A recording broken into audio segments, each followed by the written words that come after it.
মনের মুকুর গল্প পাঠের আসরে আমার সমস্ত প্রিয় বন্ধুদের জানাই সাদর আমন্ত্রণ। মূল গল্পে যাওয়ার আগে আমি আপনাদের বলবো যে গল্পটি যদি আপনাদের ভালো লাগে তাহলে অবশ্যই একটি লাইক দেবেন ও গল্পটি শেয়ার করবেন। আর যদি চ্যানেলটি এখনো সাবস্ক্রাইব না করে থাকেন তাহলে সাবস্ক্রাইব করে দেবেন। এবার তাহলে মূল গল্পে আসা যাক। আজ আমি আপনাদের দুটো খুব মজার গল্প পড়ে শোনাবো। এই দুটো গল্পই লিখেছেন সাহিত্যিক শীর্ষেন্দু মুখোপাধ্যায়। আমাদের প্রথম গল্প কানু শ্যাকরা বনাম যুধিষ্ঠির বাজপাই। ফুটবলে হেড করতে গিয়ে কানুবাবুর স্মৃতিভ্রংশ হয়েছে বলে যে রটনাটি হয়েছে তা কিন্তু মোটেই ঠিক কথা নয়।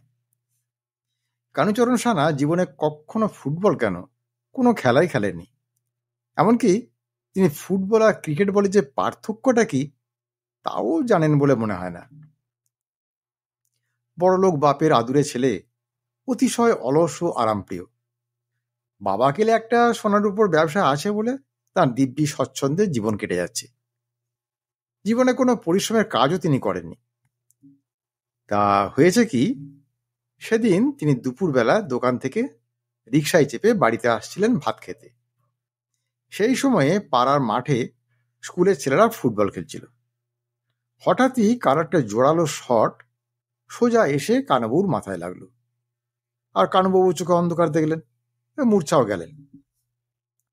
পাড়ার লোক ছুটে এসে চোখে মুখে জলে ছিটে দেওয়ার পর তার মূর্ছা ভাঙল বটে, কিন্তু তিনি তখন সম্পূর্ণ আত্মবিস্মৃত। নিজের নামটা পর্যন্ত মনে নেই। চারদিকে ফ্যাল ফ্যাল করে তাকিয়ে থেকে হঠাৎ বলে উঠলেন, আরে আমি এখানে কেন? এখন তো আমার চাঁদপাড়া থানায় ডিউটিতে থাকার কথা। শুনে তো সবাই অবাক। পল্টু বলল, ও কাকু, চাঁদপাড়া তো এখান থেকে অনেক দূর, আর থানার ডিউটি কি বলছেন? আপনি তো কানু শ্যাকরা। কানুবাবু মুখটা বিকৃত করে বললেন, কানু শ্যাকরা? সে আবার কে? নামটাই তো বিচ্ছিরি। আমার নাম হলো যুধিষ্ঠির বাজপাই। আমি হলাম গিয়ে চাঁদপাড়া থানার ওসি। চারদিকে হাসির লহর উঠল, আর তাতে কানুবাবু আরও রেগে গেলেন। তিনি যে কানুবাবু নন এ কথা কেউ বিশ্বাসই করল না। সবাই তাকে একরকম চ্যাংদোলা করে বাড়িতে নিয়ে গেল। আর নিজের বাড়িতে এসে তিনি প্রচণ্ড চেঁচামেচি জুড়ে দিলেন। আচ্ছা, এসব হচ্ছেটা কি? এ কার না কার বাড়িতে আমাকে ঢুকিয়ে দেওয়া হলো। এদের তুমি জন্মেও চিনি না। ছি ছি, আমাকে এরকম ধরে বেঁধে এনে অন্যের পরিবারে আটকে রাখা, এটা তো ভীষণ অন্যায় কাজ। তখন বাড়ির লোক প্রচণ্ড দুশ্চিন্তায় পড়ে ডাক্তার বৈদ্যনাথ বৈদ্যকে ডেকে আনলো। বৈদ্যনাথ পাড়ার ডাক্তার। কানুবাবুর সঙ্গে তার ভালোই পরিচয়, কিন্তু এখন কানুবাবু তাকে একদম চিনতেই পারলেন না, বরং খ্যাক করে উঠলেন, আপনি আবার কে? আরে আমি তো বৈদ্যনাথ ডাক্তার, চিনতে পারছেন না? ডাক্তার? ডাক্তার কেন? আমি তো ডাক্তার ডাকিনি। দেখুন মশাই, আমার কিন্তু কোনো অসুখ টসুখ হয়নি কিচ্ছু। আমি আপনাকে ডাকিও নি। আমি কিন্তু ভিজিট টিজিট কিছু দেব না। বৈদ্যনাথ হেসে বললেন, হ্যাঁ তা বললে কি আর হয়, ভিজিট আপনাকে দিতেই হবে। হ্যাঁ, এটা কি মগের মুল্লুক নাকি? আমার অসুখ হয়নি, ডাক্তার ডাকিনি, ডাক্তার নিজের গরজে বাড়ি বয়ে এসে জুলুম করলেই হলো? ওহে, সংবিধানের ৯৭ ক ধারাটি পড়ে দেখো, ডাক্তার তোমার বাড়িতে এলেই ভিজিট দিতে হবে। এমনকি অন্নপ্রাশন, বিয়ে বা শ্রাদ্ধের নেমন্তন্ন এলেও ডাক্তারকে ভিজিট দেওয়ারই নিয়ম। এ কি মামাবাড়ির আবদার নাকি? এরপর তো বলবেন রাস্তাঘাটে দেখা হলে ভিজিট লাগবে। হ্যাঁ, তা তো বটেই। একটু ডিকশনারিটা খুলে দেখলেই তো হয়। ভিজিট মানেই তো দেখা করা বা দেখা হওয়া। আর ওই সংবিধানের ৯৭ ক ধারাটা ভালো করে পড়ে দেখো। রাস্তাঘাটে ডাক্তারের সঙ্গে দেখা হলে পাশ কাটিয়ে যাবে তার কিন্তু উপায় নেই। আইনত ডাক্তারকে ভিজিট গুনে দিয়ে তবে রেহাই। তখন কানুবাবু কাঁদো কাঁদো হয়ে বললেন, তাহলে তো বড় বিপদেই পড়া গেল মশাই। এখন দেখছি ডাক্তার দেখলেই তো গা ঢাকা দিতে হবে। হ্যাঁ, তা তো বটেই। তাই বলছি কি, ডাক্তারের সঙ্গে বেয়াদবি করতে নেই। এখন বলো তো, তোমার হয়েছেটা কি? শুনলাম তুমি নাকি ফুটবলে হেড করে স্মৃতিভ্রষ্ট হয়েছ। কে বললো? কে বললো আমি স্মৃতিভ্রষ্ট হয়েছি? আচ্ছা ঠিক আছে, তোমার নাম কি? কেন, আমার নাম যুধিষ্ঠির বাজপাই, আমি চাঁদপাড়া থানার ওসি। হ্যাঁ বুঝলাম, তোমার স্মৃতিভ্রমী হয়েছে। কানু সাকরা জীবনে ফুটবল খেলেছে বলে তো শুনিনি। কে কানু সাকরা? যুধিষ্ঠির বাজপাই একসময় পুলিশ টিমের ক্যাপ্টেন ছিল, তা জানেন? হুম, এ তো শুধু ডিমেনশিয়া নয়, পুরো পার্সোনালিটি চেঞ্জ হয়ে গেছে। আরে মশাই, স্মৃতিভ্রম আপনাদের হয়েছে। একটু আগে একটা ছোকরা এসে বলল, বাবা দই আনবো, পয়সা দাও। বুঝুন কাণ্ড, জীবনে বিয়ে করলুম না, এদিকে বাবা হয়ে গেলুম। এক ভদ্রমহিলা এসে তো মাথায় ঘুমটা টেনে অনেকক্ষণ গর্জন করে গেলেন। হ্যাঁ, তিনি নাকি আমার বউ। এসব তো খুবই ষড়যন্ত্রমূলক ব্যাপার। আমিও পুলিশের লোক, সব্বাইকে যদি কোমরে দড়ি না পড়ায় তাহলে আমার নাম যুধিষ্ঠিরই নয়। নয় তো, তোমার নাম কোশ্চিনকালে যুধিষ্ঠির ছিল না, তুমি হলে কানু সাকরা। আচ্ছা, এই প্রেসক্রিপশন করে দিয়ে যাচ্ছি, এখন ওষুধ খেয়ে ঘুমো। একটা অচেনা বাড়িতে অচেনা লোকজনদের মধ্যে ভারী অস্বস্তি বোধ করছিলেন কানুবাবু।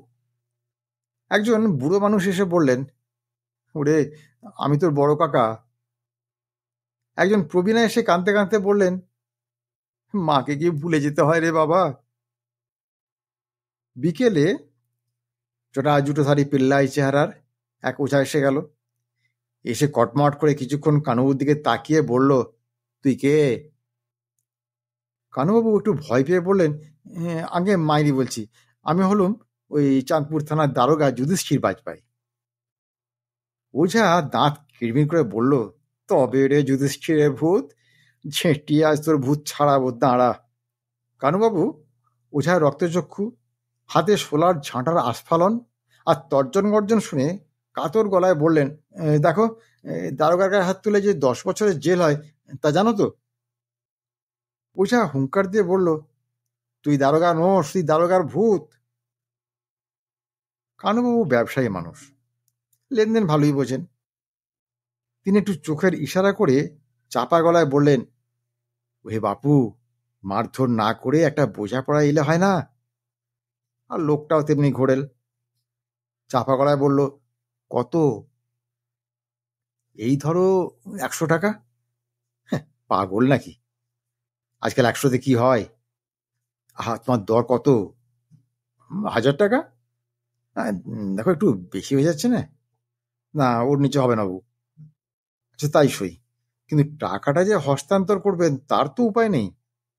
উঠোনের চারিদিকে পাড়ার লোক জমা হয়ে গেছে, টাকা পাচার করার চেষ্টা দেখলেই তো লোকে ঝাঁপিয়ে পড়বে। আর পকেটে হাত দিয়ে দেখলেন তার কাছে টাকাও নেই। কারো কাছ থেকে যে ধার করে দেবেন সেটাও তো সম্ভব নয়। লোকটা কিছুক্ষণ রক্তচক্ষু হয়ে তাকিয়ে থেকে কি সব মন্তর পড়ে ঝাঁটা দিয়ে তাকে বেদম পেটাতে লাগলো। আর কানুবু হচ্ছে আয়েসি মানুষ, আরাম আয়েসের শরীর, ঝাঁটা পেটা খেয়ে ষাঁড়ের মতো চেঁচাতে লাগলেন। তারপর চোখ উল্টে গঁ গঁ করতে লাগলেন। পরের দিন যখন ঘুম ভাঙল তখন সর্বাঙ্গে ব্যথা এবং পুলটিস। এসব যে কি হচ্ছে তা তিনি বুঝতে পারছেন না। তিনি একজন জাঁদরেল পুলিশ অফিসার, তাঁর রকম হেনস্থা করতে পাবলিক সাহস পায় কি করে? গুম হয়ে বসে কিছুক্ষণ অপমানটার কথা ভাবলেন তিনি। আর ভাবতে ভাবতে তার মাথাটা আগুন আর গা গরম হয়ে উঠল। তিনি হঠাৎ একটা হুঙ্কার দিয়ে ঘর থেকে বেরিয়ে এলেন। তারপর বারান্দায় দাঁড়িয়ে আর একটা হুঙ্কার দিয়ে উঠোনে লাফ দিয়ে নামলেন। বাড়ির লোকজন সবাই ছুটে এসে তার পথ আটকালো, কিন্তু রাগের চোটে কানুর গায়ে তখন দুনো জোর এসে গেছে। তিনি পেল্লায় ধাক্কায় লোকজনকে সরিয়ে চোঁ চাঁ দৌড়তে লাগলেন, আর লোকজনের পিছনে ধাওয়া করলো। কানুবাবু বিপদ বুঝে রাস্তার পাশে ফুটবলের মাঠে ঢুকে পড়লেন। একটা সুবিধেও ছিল, মাঠে ফুটবল খেলা চলছে। 22 জন খেলার মধ্যে গা ঢাকা দিয়ে ফেললে কেউ আর সহজে বুঝতে পারবেন না। কানুবুর কৌশলটা কাজেও দিল। তিনিও দিব্যি ফুটবল খেলোয়াড়দের মধ্যে মিশে গিয়ে দৌড়দৌড়ি করতে লাগলেন। সুযোগ বুঝে পালাবেন, এটাই তার মতলব। আর ঠিক এই সময়ে কার একটা শট এসে দুম করে তার মাথায় লাগলো। তিনিও জ্ঞান হারালেন। তবে জ্ঞান হারানোর আগে শুনতে পেলেন মাঠে সবাই গোল গোল বলে হর্ষধ্বনি করছে। যখন জ্ঞান ফিরল তখন মাথাটা ঝিমঝিম করছিল বটে, কিন্তু তিনি স্পষ্ট বুঝতে পারলেন যে তিনি হলেন কানুচরণ সানা। তার ছোট ছেলে ঘরে ঢুকে তাকে বসে থাকতে দেখে বেজায় খুশি হয়ে চেঁচিয়ে উঠল, ওফ বাবা, কাল যে রাসমণি ক্লাবকে হেঁটে গোলটা দিয়েছ না, একেবারে ফার্স্ট ক্লাস। আমাদের প্রথম গল্প তাহলে এখানেই শেষ হলো। এখন শুরু করছি আমাদের দ্বিতীয় মজার গল্প। এটিও লিখেছেন সাহিত্যিক শীর্ষেন্দু মুখোপাধ্যায়, আর গল্পের নাম আকাশ গঙ্গা। লোকের সঙ্গে ভাব ভালোবাসা করতে নরহরি খুবই ভালোবাসে। ভাব জমানোর নানা ফন্দি ফিকিরও তার জানা আছে। শনিবার রাতে ডাউন বর্ধমান কলকাতা লোকালে উঠে সে দেখল কামরাটা বড়ই ফাঁকা, জনমনীষী নেই। এধার ওধার খুঁজে সে দেখল জানলার ধারে একজন মাত্র বসে বসে ঝিমোচ্ছে। অগত্যা নরহরি গিয়ে তার পাশটিতেই বসল। একটু গলা খাঁকারি দিয়ে বিনয়ের সঙ্গে বলল, মুখটা খুব চেনা চেনা ঠেকছে যে। লোকটাও নিমিলিত চোখে তাকে একবার দেখে নিয়ে বলল, চেনা লোককে তো চেনা চেনা দেখবারই কথা। নরহরি কোশপিনকালে এই মুস্কো চেহারার ফোগলা বুড়ো গোঁফওয়ালা লোকটাকে দেখেনি। তবু খুশি হয়ে সে বলল, হ্যাঁ তা যা বলেছেন, কতকাল পরে দেখা। কিছু বলতে হয় বলেই বলা। কথা না কইলে নরহরির বড় হাঁসফাঁস লাগে। তবে ভাব জমাতে হলে ভুলভাল সত্যি মিথ্যে যা হোক কিছু একটা বললেই তো হলো। লোকটা ঝিমুতে ঝিমুতেই বলল, হ্যাঁ 1 বছর 3 মাস 17 দিন পর। নরহরি একথা একটু হাঁ হয়ে গেল। ও বাবা, এই যে একেবারে দিনক্ষণ অবধি বলছে। তবু নরহরি বেশ অমায়িকভাবেই বলল, হ্যাঁ তা হবে। তা বাড়ির সবাই ভালো তো? লোকটা ফের নিমিলিত চোখে একবার নরহরিকে দেখে নিয়ে বলল, বাড়ি? হ্যাঁ বাড়ির কথা আর বলবেন না মশাই, তাদের যে কি হাল হয়েছে একমাত্র ভগবানই জানেন। ও, বাড়ির খবর পাচ্ছেন না বুঝি? তা কাজ করুন না, একবার একটু গিয়ে ঘুরে আসুন না। বাড়ি তো এমন কিছু দূরে নয়। দূর না, এমন আর কি দূর। আসলে ফুরসতটা আর পাচ্ছি কোথায় বলুন। তা অবশ্য ঠিকই, আপনি তো খুব কাজের লোক। তা সেই পুরনো চাকরি করছেন তো নাকি? তাছাড়া আর কি, চাকরিটা তেমন খারাপ ছিল না মশাই। তবে এই বুড়ো মা বাবা বউ বাচ্চাদের ছেড়ে বিদেশ বিভুঁয়ে পড়ে থাকাটাই বড্ড খারাপ লাগে। একটা স্টেশনে ট্রেন থামতেই একটা চাওলা ছোকরা উঠল। নরহরি বলল, একটু চা ইচ্ছে করবেন নাকি? ভাদ্র মাসের শেষে আবার দেখছি একটু বেশ ঠান্ডায় পড়ে গেছে। তা একটু চা নিন। চা খেতে খেতে নরহরি বলল, তা আপনার কতকাল বাড়ি যাওয়া হয়নি? তা বেশ অনেকদিনই তো হয়ে গেল, 2-250 বছর তো হবেই। সে কি, 2-250 না 2-2.5? ততক্ষণে চা খেয়ে লোকটার জীবন একটু কেটেছে। হা হা করে হেসে বলল, হ্যাঁ 2-2.5 বছর হলে তো কথাই ছিল না মশাই, সে তো নস্যি। আমি কি তাই বললুম নাকি আপনাকে? তাহলে? না 2-250 বছরের কথাই তো বলছি। এতদিনে মা বাবা আরো একটু বুড়ো হয়ে গেছে নিশ্চয়ই। ছোট মেয়েটা তখন তো হামা দিয়ে বেড়াতো, এখন নিশ্চয়ই হেঁটে চলে বেড়াচ্ছে। রাঙ্গি গাইটার তখন বিয়ের কথা ছিল, আর তার বাছুরটা বোধহয় এতদিনে বেশ বড়ই হয়ে গেছে। আর গোয়ালঘরের পিছনে কলমের গাছটা তখন ছোট ছিল, এখন নিশ্চয়ই ফল দিতে শুরু করেছে। লোকটা বোধহয় পাগলই হবে। তবে ভয়ঙ্কর পাগল কি যা ভয়, অল্প স্বল্প পাগলকে নরহরি সামাল দিতে পারবে। তাই সে ভারী বিনয়ের সঙ্গে বলল, হ্যাঁ অনেক দিনের পাল্লা তো, ওরকম তো হতেই পারে। তা আপনার গ্রামটি কি বাঁকড়ো না মেদিনীপুরে? লোকটা মাথা নেড়ে বলল, হ্যাঁ, কোনোটাই নয়। আমার জেলা হলো হরেকেষ্টপুর, থানা শিকড়গাছা, গাঁয়ের নাম কালীতলা। হরেকেষ্টপুর? তো এরকম জেলার নাম তো কখনো শুনেছি বলেই মনে পড়ছে না। খুব বড় জেলা মশাই। আর এদিকে এতই বড় যে আপনাদের এই 11টা বর্ধমান জেলা তাতে অনায়াসে ঢুকে যাবে, বুঝলেন? তখন নরহরি খুব অবাক হয়েই বলল, ওরে বাবা, তা সেটা কোন লাইনে যেতে হবে বলুন তো?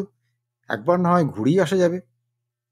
দেখুন, কাজটা কিন্তু বড় শক্তই হবে। পড়ার মাঝির খেয়া 6 মাসে একবার করে এখানে ক্ষেপ মারে, আর তার সে খেয়ায় সবসময় জায়গাও তো আর পাওয়া যায় না। মোটে 1200 লোকের বসবার জায়গা আছে। চোখ কপালে তুলে নরহরি বলল, খেয়া নৌকোয় 1200 লোক? সেটা কি নৌকো না জাহাজ? দেখুন, আদর করে সবাই খেয়া নৌকোই বলে বটে, তবে সেখানে বেশ বড়সড় ব্যাপারই বটে।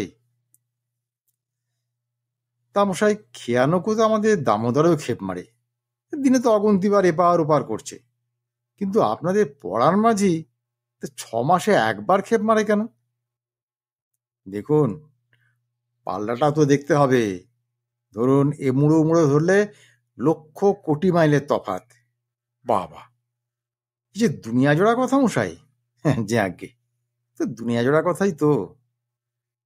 আচ্ছা, নদীটার নাম কি বলুন তো? আমরা তো বলি আকাশগঙ্গা। আকাশগঙ্গা? না দাদা, এরকম নদী না আমি কখনো শুনিনি। না শুনলে দেখেছেন তো বটেই। ও, দেখেছি নাকি? আচ্ছা, না দেখার কি আছে বলুন না? ওই তো চোখের সামনে বুক চিতিয়ে পড়ে আছে। জল টল অবশ্য কিছুই নেই, শুধু খাত। হ্যাঁ, বলেন কি? জল ছাড়া নদী? তো তাতে আবার খেয়া? না দাদা, এ তো আমার মাথায় কিছুই সেঁধোচ্ছে না। লোকটা ভারী হা হা করে হেসে উঠল, বলল, হ্যাঁ, আকাশগঙ্গা কি যে সে নদী? তার দ্যামা কি আলাদা? আচ্ছা, নদীটা কি আমাদের বর্ধমানের লাইনেই পড়বে মশাই? তা পড়বে না কেন? আকাশগঙ্গার ঘাট তো সর্বত্রই। উপর প্রাণে তাকালেই তো আকাশগঙ্গা মশাই। একেবারে ভগবানের রাজ্যে। ও নদীর কোনো কূল কিনারা নেই, কোথাও শুরুও হয় না আর কোথাও শেষও হয় না। দেখুন, আপনি বোধহয় ঠাট্টা করছেন। আচ্ছা, আমি ঠাট্টা করার কে? ঠাট্টা যদি বলেন তো সেটা ভগবানেরই ঠাট্টা। অত বড় আকাশখানা আমাদের মুখের উপর ছুড়ে দেওয়ার কোনো মানে হয় বলুন তো? আমরা সব ছোটখাটো মানুষ, আকাশখানার বহর দেখে ভ্যাপাচাকা খাওয়ারই তো কথা। এবার নরহরি খুব সন্তর্পণে বলল, ও, তাহলে আপনার আকাশগঙ্গা কি তাহলে আকাশের নদী মশাই? হ্যাঁ, তাই বটে। ও, তাহলে সেটাকে কি আকাশ কুসুম বলে? তাও বলতে পারেন। সন্ধ্যে রাতের দিকে পূব মুখে দাঁড়িয়ে বাঁ হাতে কোণাকুণি যে লালচে তারাটাকে দেখতে পাবেন, ওরই কাছে পিঠে আমার গাঁ। ভারী ভালো গ্রাম মশাই। সপ্তাহে 3 দিন হাট বসে। শিবরাত্রির, চড়ক, রথ, আরও সব পালে পার্বণে বিরাট মেলা বসে। জাগ্রত রক্ষাকালীর থান আছে, আবার লাগোয়া দ্বাদশ শিবের মন্দির। রথযাত্রায় 200 ফুট উঁচু রথ বেরোয়, বুঝলেন? নরহরির বাক্য শেষ হয়ে গেল। এ পাগলের সঙ্গে কথা কওয়ার কোনো মানেই হয় না। সে তখন পেছনে হেলান দিয়ে চোখ বুজে ফেলল। মাথাটা ঘুরছে। ও মশাই, ঘুমালেন নাকি? হ্যাঁ, আগে একটু ঝিমুনি আসছে বটে। তাহলে ঘুমন, আমি পরের স্টেশন মুসাগ্রামই নেমে যাব। আচ্ছা, তা বেশ। তবে শুধু নামবার আগে একটা কথা। কি কথা বলুন তো? দেখুন, 1 বছর 3 মাস 17 দিন আগে এই ট্রেনেই, এমনি রাতের বেলা, আপনি আমার ঘুম ভাঙিয়ে এই খেজুরে আলাপ জুড়েছিলেন, মনে আছে? নরহরি শশব্যস্তে বলল, ও তাই নাকি? হ্যাঁ, যে আগে, তাই তককে তককে ছিলাম, আর সুযোগ পেয়ে একটু পাল্টি দিয়ে গেলাম আর কি। ভবিষ্যতে আর বোধহয় আপনি আমার ঘুম ভাঙানোর চেষ্টা করবেন না। নরহরি ভারী খুশি হয়ে হাত কষলে বলল, হ্যাঁ, আজ্ঞে না, কস্মিন কালেও না। আজকের গল্প তাহলে এখানেই শেষ করছি। গল্পটি কেমন লাগলো তা কমেন্ট করে জানাবেন। আর যদি ভালো লাগে তাহলে একটা লাইক দেবেন ও গল্পটি শেয়ার করবেন। আর যদি মনের মুকুর চ্যানেলটি এখনও সাবস্ক্রাইব না করে থাকেন তাহলে এখনই সাবস্ক্রাইব করে দিন। আজ তাহলে আসি বন্ধু, খুব শিগগিরই আবার হাজির হব এরকম একটি সুন্দর গল্পের ভিডিও নিয়ে। ততক্ষণ সবাই খুব ভালো থাকুন, সুস্থ থাকুন, আনন্দে থাকুন। নমস্কার।